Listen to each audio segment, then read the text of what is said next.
Okay, let's get real. Today I want to talk about what I call transforming magical thinking into magic reality. Do you ever wonder how to structure your day so that you can thrive in every aspect of your life despite stress, challenges, and setbacks? Do you ever wonder what it takes to live the kind of life you truly want? It all comes down to rituals. From my exploration of the brain as a neuroscientist and my experience as a neurologist with hundreds of patients exposed to high doses of mental and physical stress, there is one thing that I can say with confidence. A dramatic reframing of your everyday life causes a dramatic change in your brain and of your sense of perspective. Rituals are like putting your brain in order. You will see what you need, what you don't, and what you really want to prioritize. Eventually, you will surround yourself with what allows you to thrive and grow. How do rituals do this? The reason rituals are so powerful is because the brain loves patterns. See, the basic function of the brains of all animals is to integrate information gathered from the environment and then generate a response that we call behavior. I like to call this process brain taming. This capacity to identify and create patterns is a function of the nervous system that played a fundamental role in the evolution of the human brain in association with the expansion of the cerebral cortex, in particular of the prefrontal cortex. These patterns, either they were real or imagined, have been reinforced by our experiences, emotions, religions, and society. Compared to other species, the human brain is particularly advanced in its ability to recognize and create patterns. And this ability gets better with practice. The more we are exposed to a particular activity, the more familiar we become with the patterns and the faster our brains generate solutions to the problem we're facing. Think about the way we learned to stand on 2 feet. We really wanted to reach for that banana in the tree, then ended up seeing it was convenient to stand up for a lot of other things, like hunting, running from predators, and here we are. When you apply this to the science of self-care, this idea of patterns translates into what I call the rituals of well-being. In its everyday life use, people use rituals as if they are the same of routines or habits. But there is one important difference. Rituals create meaning, the other two don't. So what is a ritual? A ritual is an act done in a particular situation in the same way each time that has a meaning.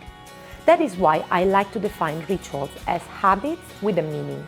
This way, rituals become a powerful tool to frame the space between your thoughts and your actions.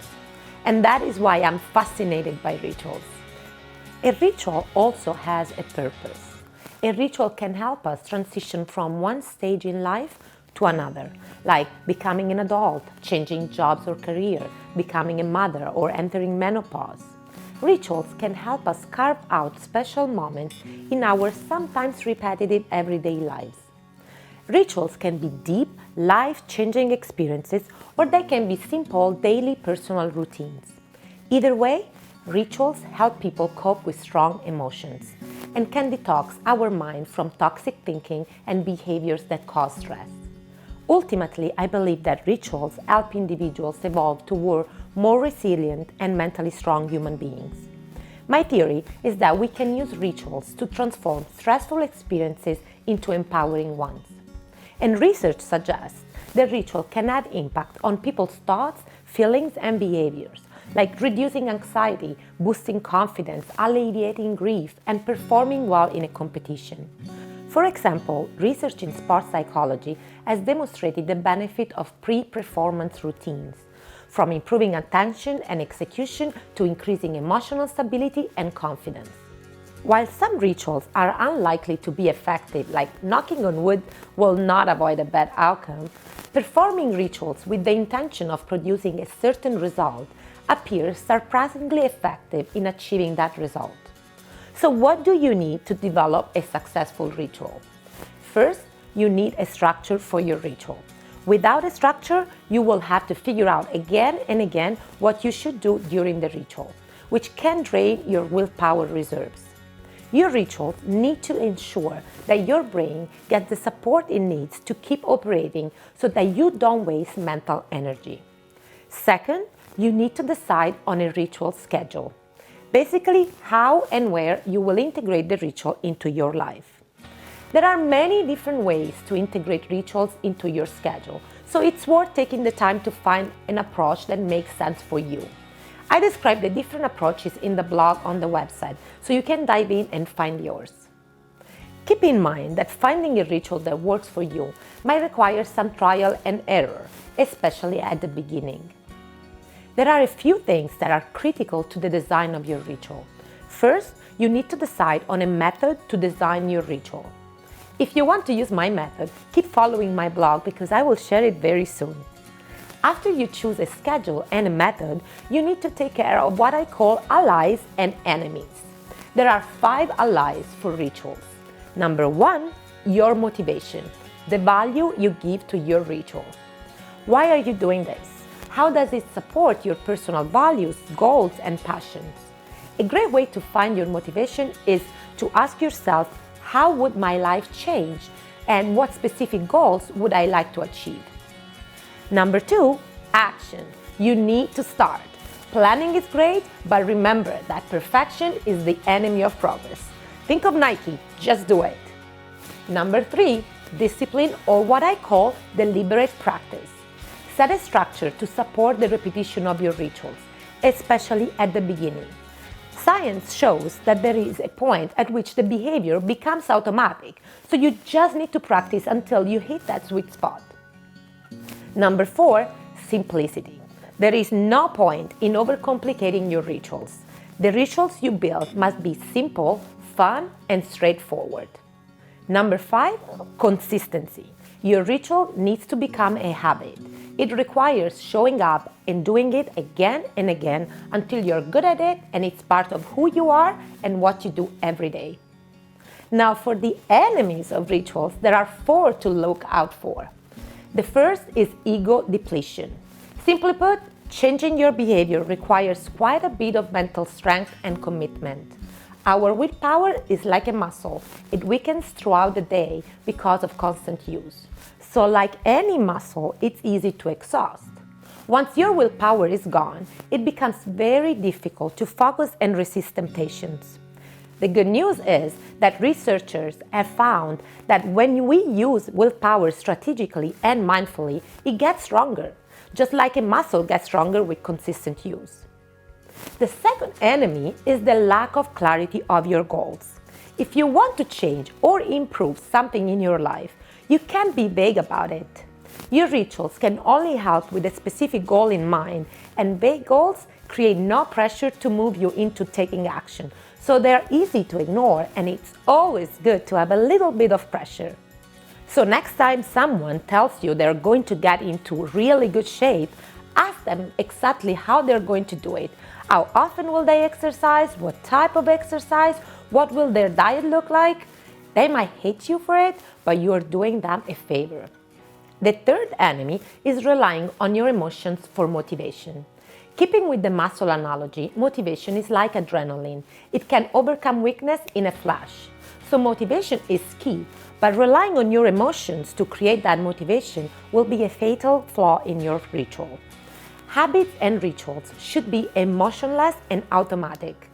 They have a place in your day that does not rely on your being happy or sad. You just do them. If you rely on your emotions to act, you will drop your ritual before the behavior you're trying to change is fully automatic. Think of it like an athlete. The secret of super athletes isn't that they're super excited to train every day, happy to get up early or stay up late, putting their bodies through who knows what to be ready for their next competition.